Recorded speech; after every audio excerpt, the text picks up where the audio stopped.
இன்னைக்கு அனிதா ராதாகிருஷ்ணனை நீ ஒரு நேஷனல் லீடர் ஆக்கிட்டு இருக்காரு. என் பாட்டுக்கு சிவனே ஏதோ ஒரு கிராமத்தில் ஏதோ வண்டி ஓட்டிட்டு இருந்தேன். தூத்துக்குடிக்கு வான்னு ஒருத்தர் கூப்பிடுறாரு, சிவகங்கைக்கு வான்னு ஒருத்தர் கூப்பிடுறாரு. எத்தனை இடத்துல நிக்கிறது இங்க வான்னு. அதாவது அனிதா ராதாகிருஷ்ணன் அவர்களை நான் போட்டியிட்டு தான் வீழ்த்த வேண்டிய அவசியம் இல்லை. அந்த ஊழல் வழக்கு போயிட்டு இருக்கல அனிதா ராதாகிருஷ்ணன் அதுல உள்ள போயிருவார். நாம எதுக்கு எலெக்ஷன் வந்து நிக்கிறோம்? அந்த கேஸ் நம்பரை மறந்துட்டேன், அன்னைக்கு குறிச்சு வச்சிருந்தா நீங்க மறந்துட்டேன். அனிதா ராதாகிருஷ்ணன் அவர்கள் இந்த வீரவசனம் பேசுவதை விட்டு அவருடைய வழக்கு சரியான முறையில் நடத்தப்பட்டாலே அவர் வந்து ஜெயிலுக்கு போயிடுவார். அந்த ஊழல் வழக்கில் தண்டனை கிடைக்கும். எம்எல்ஏ காணாம போயிடுவார். இதுக்கு அண்ணாமலை தேர்தல் நின்றுதான் அனிதா ராதாகிருஷ்ணன் காணாம போகணுமா? இன்னைக்கு அனிதா ராதாகிருஷ்ணனுக்கு கனிமொழி அக்காவின் மீது புது பாசம்.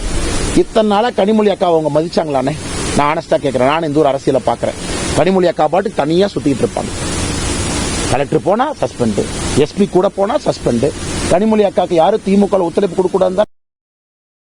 இன்னைக்கு அனிதா ராதாகிருஷ்ணனுக்கு கனிமொழி அக்கா மேல அண்ணாமலை அவர்கள் வந்து கனிமொழி அவர்கள் எதிர்த்து தூத்துக்குடியில் நிற்க வேண்டும் வீரவசனம் பேசுறாரு. இத்தனை காலமா கனிமொழி அக்காவை திமுகவுக்குள்ளேயே ஒதுக்கி வச்ச மாதிரி தானே வச்சிருந்தீங்க.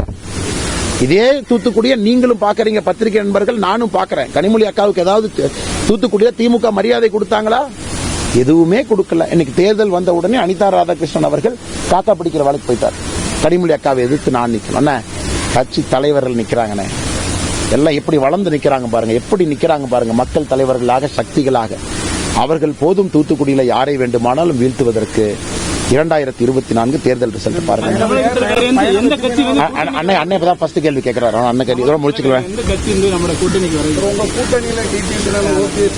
சரி, எல்லாத்தையும் மொத்தமா சேர்த்து பேசல. அண்ணன் ஒரு கேள்வி கேட்டார்.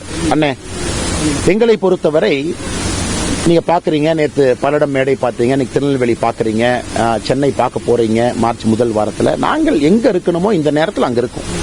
அடுத்த வாரம் எங்க இருக்க வேண்டுமோ அங்க இருப்போம். தேர்தல் அறிவிக்கின்ற நேரத்தில் எங்க இருக்க வேண்டுமோ அங்க இருப்போம்.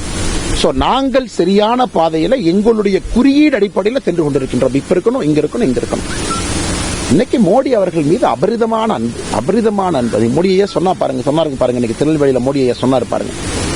எனக்கு வந்து உங்களுடைய மொழி பேச தெரியல, ரொம்ப கஷ்டப்படுறேன், பேச வேண்டும் என்கின்ற ஆசை தமிழ் மொழியில இருந்தும் உங்களுக்கு மொத்தமா புரியுதா புரியல கவலையா இருக்கு. இருந்தும் அன்பை கொடுப்பதற்காக லட்சக்கணக்கில் வந்து நிக்கிறீங்க அப்படின்னு அது மோடிஜி அவர்கள் உள்ளம் ததும்பி சொன்னாங்க. அதனால் மக்களுக்கு மோடி ஐயாவின் மீது பெரும் அன்பு. அதனால் நீங்க பாருங்க, பிரம்மாண்டமாக இருக்கும் 2024. தமிழக மக்கள் முடிவு செய்து விட்டார்கள் நாம் மோடியின் பக்கம் என்று. தலைவா பிளைட் விட்டு போயிருவாங்க வந்துடுறாங்க. அண்ணே, நம்முடைய நண்பர்களுக்கு நன்றி தெரிவித்து நடைபயணம் இது ஒரு மிக முக்கியமான பயணம். தமிழக பாரதிய ஜனதா கட்சியினுடைய வளர்ச்சிக்கு, தமிழக மக்களுக்கு கட்சி கொடுக்கக்கூடிய நம்பிக்கை. நடைபயணம் முடிந்திருக்கிறது. அடுத்த 60 நாட்கள் மிக கடுமையாக தொண்டர்கள் வேலை செய்ய போறாங்க. அதனால் எங்களுக்கு பெரிய ஒரு நம்பிக்கை, தமிழகம் இந்த முறை மோடி ஐயாவின் பக்கம் வரப்போகுது. சகோதர சகோதரிகள், நடைபயணத்திலே தெளிவா எங்களுக்கு தெரிஞ்சதுங்கன்னா, மோடி ஐயா நேத்து பாருங்கண்ணா, ஒரு கட்சி இத்தனை கூட்டம் நடத்தி பார்த்திருக்கீங்களா? பல்லடத்துல பிரம்மாண்ட கூட்டம், நைட்டு மதுரையில மீட்டிங், அடுத்த நாள் காலையில தூத்துக்குடி மீட்டிங், அடுத்த நாள் காலையில பாரதிய ஜனதா கட்சியினுடைய சக்தி என்னன்னா, ஒரு பிரதமரை 2 நாட்கள்ல 4 இடத்துல பிரம்மாண்டமான கூட்டம் வைத்து நடத்தும் அளவுக்கு பாரதிய ஜனதா கட்சி வளர்ந்திருக்கு. அதான் எங்களுக்கு சந்தோஷம். அதாவது எல்லா மாவட்டத்திலும் தனித்தன்மையாக. தூத்துக்குடி பாருங்க எவ்வளவு பெரிய ரெஸ்பான்ஸ். மோடி ஐயா 35 நிமிஷம் தாமதம். மக்கள் கை தட்டிக்கிட்டே இருக்காங்க. மோடி ஐயா அவங்ககிட்ட பேசுறாங்க. 35 மினிட்ஸ் டிலே. இங்க 20 நிமிஷம் தாமதம். டெல்லியிலிருந்து அவங்களுடைய செக்ரட்டரி கூப்பிட்டு கேட்டாங்க, தாமதம் ஆயிடுச்சு, என்ன காரணம்? நான் சொன்னேன், ஐயா அங்க 35 நிமிஷம், இங்க 20 நிமிஷம். தப்பு எங்க மேல இல்ல. மக்கள் ஆர்ப்பரிக்கிறாங்க, மோடி ஐயா பேசுறாங்க, அதுக்கு எக்ஸ்ட்ரா போயிருது. அந்த அளவுக்கு ஒரு உற்சாகம் இருக்குங்கன்னா, கட்சியும் அந்த அளவுக்கு வளர்ந்திருக்கின்றோம். ஒரே இடத்துல ஒரே நாள்ல மோடி ஐயாவை 6 இடத்திற்கு கூட்டி போவதற்கும் நாங்கள் தயார். அந்த அளவுக்கு இன்னைக்கு கட்சி